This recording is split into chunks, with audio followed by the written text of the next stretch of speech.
morning for Friday, January 8th. This is Genesis chapter 8. Let me just recap the chapter for you, which is not an easy task. We have the waters abating, right? It begins with this word that God remembered Noah and all the wild animals and all the domestic animals. So two types of animals. You know what voice that is, priestly voice there. And then you get several different indicators, specific days, months, and years, identifying when the waters were abated and when things happened. So after 150 days, which is what the previous chapter said, the waters abated. And then it says after 7 months, after the 7th month and the 7th day, the ark rested on Mount Ararat.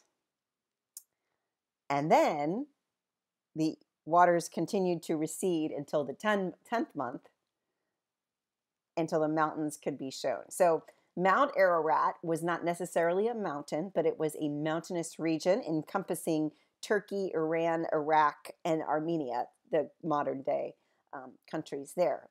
So this is where the ark landed somehow, and the waters started to recede. It landed on the 7th month, but the waters were continuing to recede until the 10th month. And then you have the next part is Noah sending after 40 days. So what is it? Is it 150 days? Is it 7 months and 10 months? Or is it 40 days? Take heart, friends. You know this was put together by an editor, and it is the priestly voice and the Yahwist voice coming together and doing a back and forth, just like in the first chapter of Genesis. And that's why this is confusing. But you can see where the editor needed to have these two influential voices present in the story. And so you see that these are important theological themes for the message that is wanting to get across, to formulate the people, the Hebrew nation, the children of Israel. This is an important thing, especially if the redactor is putting things together after the Babylonian exile. We need God and we need covenant. So what we have in this passage, in this chapter, is that God says, I don't want to do this anymore. God says to leave the ark to Noah, and Noah went out of the ark and took all the animals with him and all the families that he had brought with him, and they were to be fruitful and multiply. Same language from creation, priestly voice. God also sends a wind to calm the waters. Again, the order out of chaos is the theological notion there. Priestly voice again. However, you go back, and what you find is that there are several birds that get sent out, right? There's a raven that gets sent out. Now, that's the priestly voice. The raven gets sent out to see if there's any land. And you don't hear anything more about the raven, because the raven gets sent out, and then that's it. The raven belongs to the priestly voice. The dove in the next part of the passage. And then he sent out a dove from him to see if the waters subsided from the face of the ground. And the dove found no place to set foot and returned to him in the ark. So the dove goes out 3 times and returns twice. Dove goes out, finds nothing, comes back. Sends the dove 7 days later. He sends the dove out again, and this is all the Yahwist talking here. Sends the dove out again, and the dove comes back with the olive branch, and we know about that. And then the olive branch becomes a symbol of peace and tranquility between people, and you extend an olive branch, that kind of thing. So the dove comes back with the olive branch, proving that there is a tree somewhere that he could get this olive branch from. And then Noah sends the dove out one more time, and the dove doesn't come back because the land is now no longer underwater. So it's safe to go out. And we don't hear any more from the raven at all. It just, it did not return to him anymore.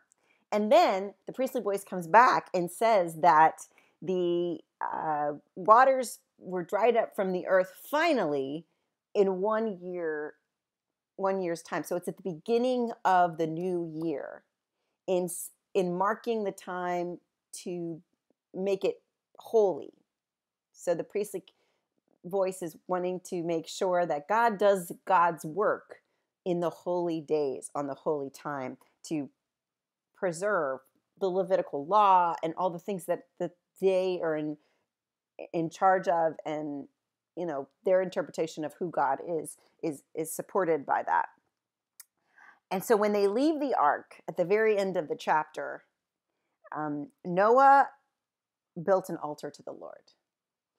So this is the first thing that they do when they leave the ark. Noah builds an altar to the Lord, and he sacrifices some of those clean animals that he would have, and every clean animal, I think he says, clean bird, and burnt offerings to the Lord. The smell goes up, the Lord is pleased, and I will never curse the ground again. He says, I understand that humankind is wicked from youth, but I just won't do this again. I promise. So as long as the earth endures, seed time and harvest, cold and heat, summer and winter, day and night, I will not see it. It shall not cease. So, priestly voice, Yahweh's voice, going back and forth. What you have is this cultic sacrifice, and you might say, "Oh, that's the priestly voice." It's not, because temple sacrifice, that kind of sacrifice, wouldn't happen until after Mount Sinai for the priests. The Yahwist is less concerned about what's going on in cultic practice, and more concerned about who God is, and that God is this sovereign and also anthropomorphic. So God smells the offering like a human being would smell an offering and be pleased with it. So that's the Yahwist, right? That's still this anthropomorphic God, this God who's a lot like a human being. So that's that's the look at how confusing this chapter is, with this many days and that many days. And you just have to kind of go gloss over that, understand kind of where it comes from, because I think that's important to some degree. But then I want you to look at the chapter as a whole, because this is where we need the message. This is where the Spirit of God is in the text. It's a significant marker. By all scholars say this too, and this is from the priestly voice. God remembered Noah.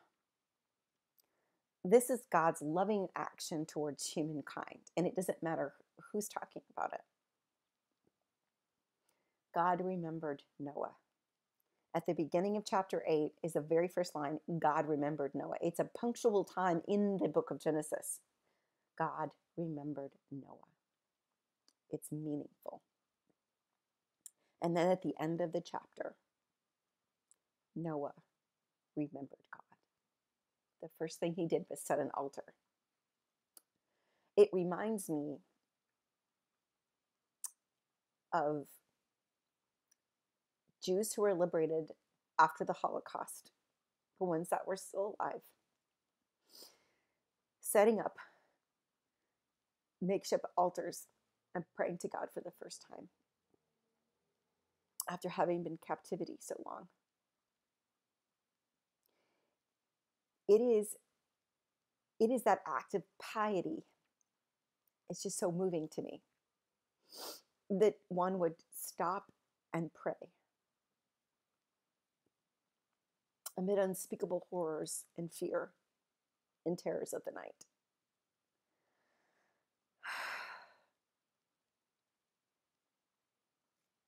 Noah was a safe bet, it turns out. The first thing Noah does is build an altar. God remembered Noah, and then Noah remembered God. And I think that's the bigger picture of this passage, and this story entirely, that we have this relationship with God, and God initiates it. Have a beautiful day.